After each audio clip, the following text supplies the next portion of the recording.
What's going on, FIFA fans? I'm Golden Boy coming to you live from the Volta pitch here at EA Play. Now, I had a blast actually hosting a FIFA Ultimate Team Champions Cup a few weeks back, but that was FIFA 19. And today we're here to talk about FIFA 20. Now, if you caught the brand new trailer that dropped this morning, you already know that Volta Football is a new way to play, returning football to the street, turning FIFA to the streets. You like that? All right, now, for those of you who missed it, let's take a look. Hit me a pass. Huh. Nice.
Now, in a bit, I'm going to be chatting with Sam Rivera, the lead producer at FIFA 20, about some of the new gameplay features that are going to be coming to FIFA 20. But first, we go across the pond. Last week, singer-songwriter and Fulham footballer Chelsea Grimes caught up with some special guests to give us the details on Volta football and the culture that inspired it. Check it out.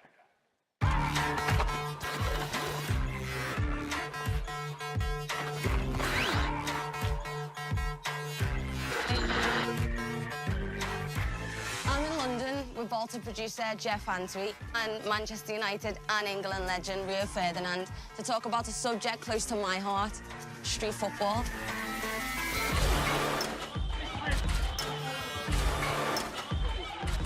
Okay, so Rio, we're here in London, your hometown. Cage football, street football. What was your memories and experiences growing up? Did you play a lot of it?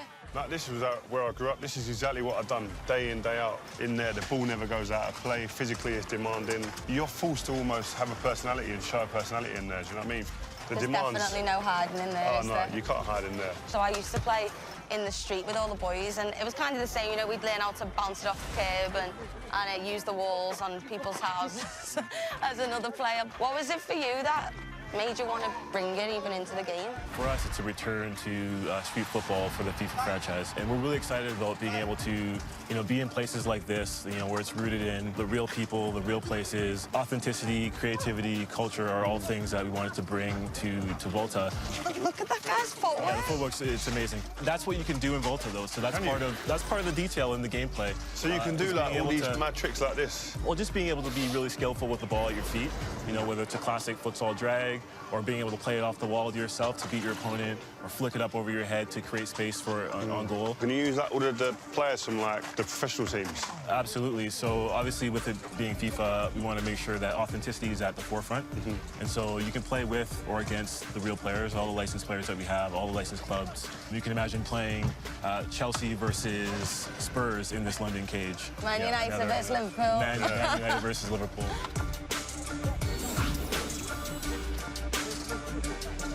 It's physical and technical, it's mad. I've played on loads of different places. Where is there to play on the game?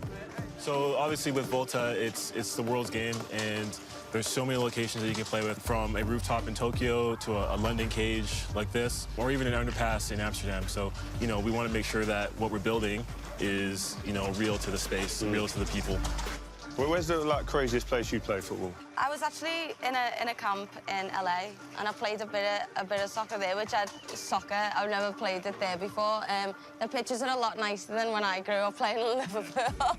What about you, Rio? Maybe in a favela in Brazil.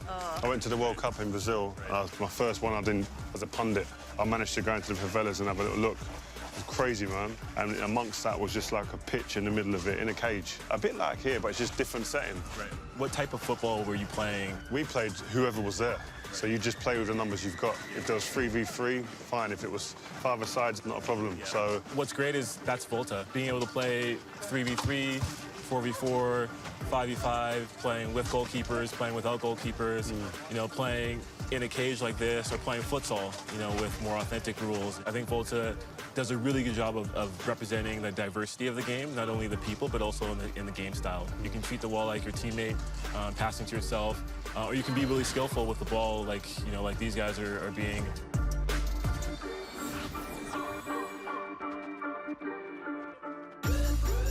Volta football is such a diverse game, and for millions of people around the world, streets is their stadium.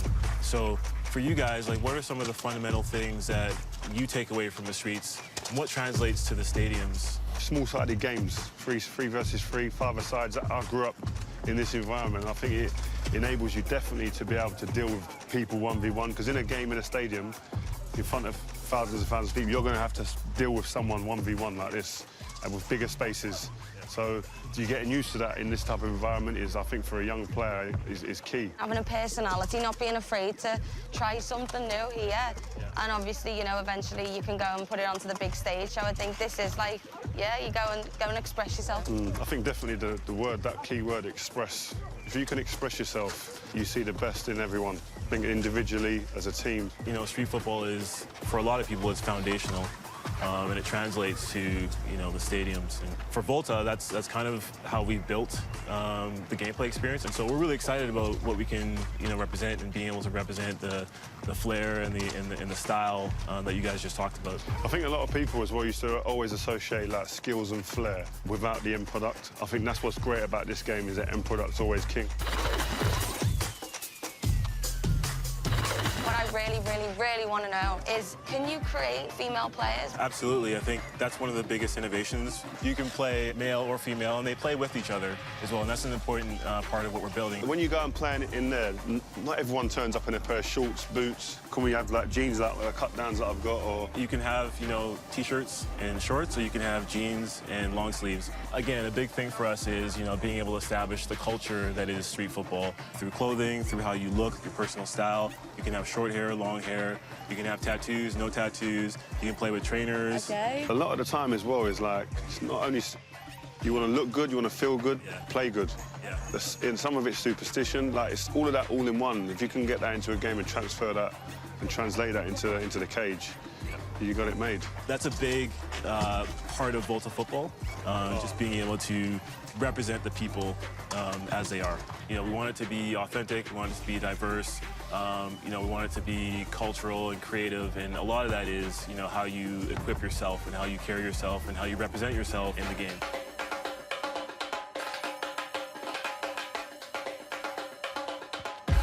Jeff, thank you so much. Rio, it's been a pleasure.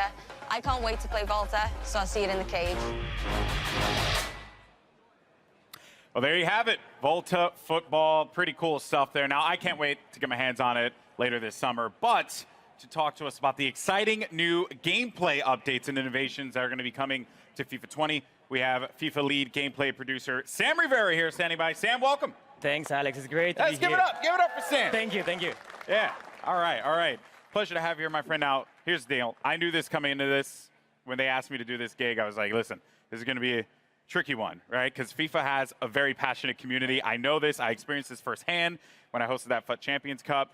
And you and I, we talked a lot about how important it's been for you to engage with the audience, with the fans, with the community on FIFA 20's development. So why don't we dive into that? Tell me about that process and how the community played a role in making this game a reality for you all. Absolutely. Community feedback is a big deal for us. The combination of community feedback and football itself is what inspires us every year to keep innovating and to create the most authentic and fun experience we can.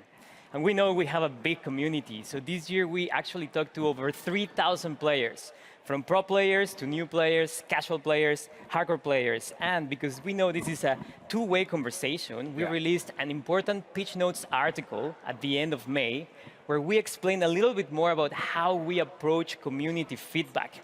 So we listen to things like shooting inconsistencies or AI defending. And this feedback, together with our drive to create a more authentic football experience, led us to develop a new feature set that comes together as football intelligence. Okay, all right, so catchphrases are all well and good, Yeah. right? But let's dive into this, right? Because Sure. I want to be able to dive deeper into what all this means for the player. What does football intelligence mean for the folks that are going to be playing in a few months? Sure, football intelligence is a combination of features that improve the three main components of the match: on the ball, off the ball, and the ball itself. And this year we're innovating in those three areas. On the ball, we're enhancing the one-on-one moments by giving you new attacking and defending tools. Off the ball, with a re-architected game flow, we're giving players more time and space on the ball. And for the ball itself, we have a brand new ball physics system that elevates the authenticity on every touch. Okay, so you mentioned off the ball first. That's something that, I'm assuming you're talking about computer control players there. And this is a big topic within the community. I know. How those players interact with you when you're playing the game. So, yeah, I mean, what is off the ball? What does that mean for us? Yes, so off the ball, if there's something that is really going to change how the game plays, is the re-architected game flow. This new game flow was designed to give more time and space to the dribbler and create more one-on-ones. A one-on-one is one of the most interesting parts of football to watch or to play if you actually play the sport. And in FIFA, it's going to be the time where user skill is going to make a difference. And while we're creating more one-on-ones, we're also encouraging more user control defending, and we are reducing the amount of AI defensive support that you get from your teammates. Okay, all right. So you really want to like influence the player to be engaged in that process. And I know it seems like we're kind of just like throwing questions out here, but because I'm curious, I'm really interested, right? When I have a controller in my hand, what does this feel like? What extra space is being created with this more player-controlled approach? Yes, first of all, the re-architected game flow allows us to encourage smart technical build-up based on skill. So when you score a goal, you feel like you really worked for it. And because you mentioned space, yes, spacing is actually one of the biggest benefits of this system. You will see how your teammates spread around the pitch in a more authentic way, allowing you to read the game better and also giving you new ways for you to create your own scoring chances. And visually, just the game looks much more like real football. Yeah, so my AI teammates are going to be way more helpful for me because Lord knows I need that, all right? Which I think, a lot of us feel the struggle there. But now, what about the player, me, right? As I'm playing this game, what new tools do I have that I can put out there on the pitch? Yes, so football is all about the decisive moments on the ball. And now that we're encouraging those moments, we're also giving players the tools to make sure those moments are in their control. Okay. So there's 4 features that I want to talk about: composed finishing, strafe dribbling, control tackling, and the new penalty kicks and free kicks. All right, so 4 big topics. Yeah. Let's just dive into this. Composed finishing, what do you mean by that? Sure. We received feedback from the community regarding the difficulty to finish in front of goal. Okay. So in FIFA 20, with the new composed finishing, you're going to experience more clinical and consistent shooting when you're in a one-on-one with the keeper, for example. And if you try a more difficult shot, let's say a volley from outside of the box, then you're going to have more chances to miss. So overall, we are improving the fundamentals of shooting to provide a more authentic experience. And we also listen to feedback about time finishing. And we are very confident that the changes that I just mentioned to the fundamentals of shooting, in addition to some tweaks that we're doing to the actual time finishing mechanic, are going to give you a more satisfying shooting experience, whether you time your shot or not. We are actually just releasing another Pitch Notes article about this topic. If you want to know more information, you can check it online. Okay, so a whole topic just on this alone, which is very dedicated there. Now, you also mentioned another attacking tool, which was strafe dribbling. Yeah. So how is this now going to play a role in how I play out there? Good question. So we are reinventing the strafe dribbling mechanic. Okay. This tool adds more dimension in attack, giving you more control, more precise and agile control of the ball when dribbling. And I would say this tool is great to lure your opponent in, and then when he's getting closer, use your player's agility, speed, and skill to beat that defender. So if it wasn't any indication, though, I'm going to be on defense quite a bit. So we'll see. Because of that, as a defender now, we're continuing to just run through these tools, these new gameplay additions that are coming to it. What about on the defensive front? Yes, to counter the attacking tools, we also need to bring some innovation into defending. the new control tackling system, which uses the sophistication from the active touch system from last year, is going to improve your player's tackling ability to ensure you win possession back more often than ever when you tackle in the right context. Okay, and then the most intense, nerve-wracking moment in any game of FIFA, me and my boy Rob, we went, this is an everyday thing for us. Penalty kicks. Yes. What changes are you making to penalty kicks? We have brand new penalty kicks and free kick systems. Okay. So first of all, the aiming mechanics are completely different and more accessible. But obviously, we're keeping some elements of skill in there to make sure there's enough depth in the mechanics for those that want to be masters on those systems. And for example, in free kicks, you're going to have full control of the spin that you apply to the ball, and that's going to create your trajectory. So you can do side spin, top spin, no spin, or a combination of them. And that's going to be based on how you swing your right stick. And then you will see the trajectory. So you can go around the wall, you can go over the wall, you can do a knuckle shot, for example. Ultimately, these systems are more, they're more fun, you have more control, so that you feel like it's more rewarding.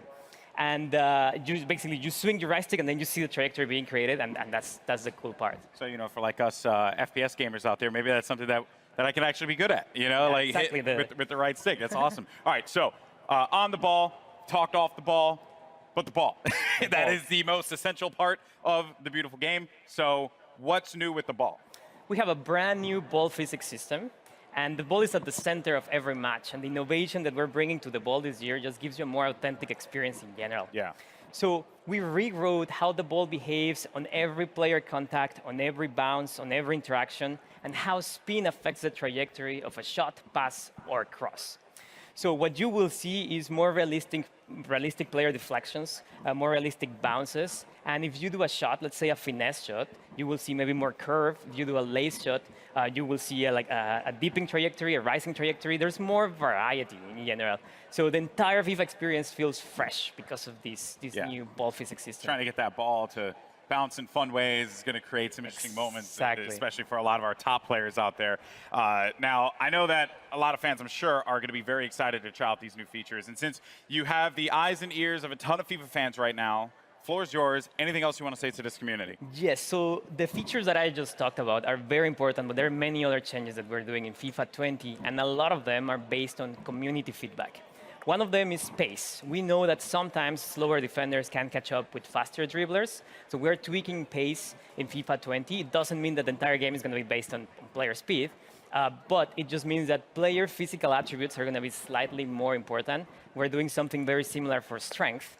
And finally, for those players that have mastered the skill moves, we're obviously tuning some of them. Let's say La Croqueta, we're adding new ones. Or if you like to chain multiple skill moves in a row, then you will get a more realistic outcome. We're working on those. So you're telling me that Tex can't like bust out like 3 elasticals at the same time? We'll see, but you will see new behaviors there. Tex will still find a way.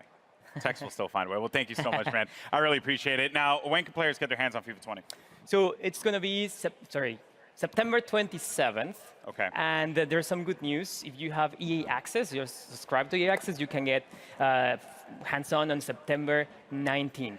Wow. Okay. And then, of course, you know, EA Access coming to PS4. Exactly. That's good news. So PS4 fans will also be able to play FIFA September 19th. All right. Look at that there. And, of course, all those details can be found online, so don't forget about that. It is a hot day out here. We've been talking FIFA. I've been having a blast. And Sam, thank you so much, man. Guys, give it up for Sam Rivera once again. Thank you. Thank you.